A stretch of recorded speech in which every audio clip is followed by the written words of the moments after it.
Take a look at some of these trees right here behind me. Scorched and burned 5 years ago by the creek fire, this is some of the lasting damage that's still easy to see even 5 years later. But there's also a chainsaw artist up here that's turning trees just like these into one-of-a-kind works of art. If I'm able to carve something and do something I love and bring a smile to people's face and kind of help bring the community back in that sense, I'm honored to do so. Michael Scott remembers moving from Fresno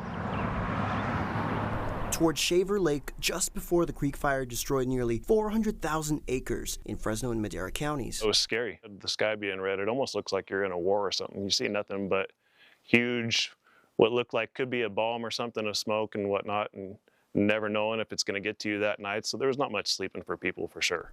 Scott and his family even had to leave the state for safety and shelter when their home was threatened by the fire. Thinking about everything that it had already wiped out, and the fact that it might be getting to me in a couple of days was crazy. And I had to go to Oregon when I evacuated with my parents. And long after the fire was put out, Scott says he could still see the damage it did in many ways, especially to the trees. There are plenty up here. They're plentiful still. The combination of countless trees and a little boredom was enough for him to find an unlikely calling out of the blue. I needed an escape. I was scrubbing YouTube one night, super bored out of my mind, and just a random carving video popped up.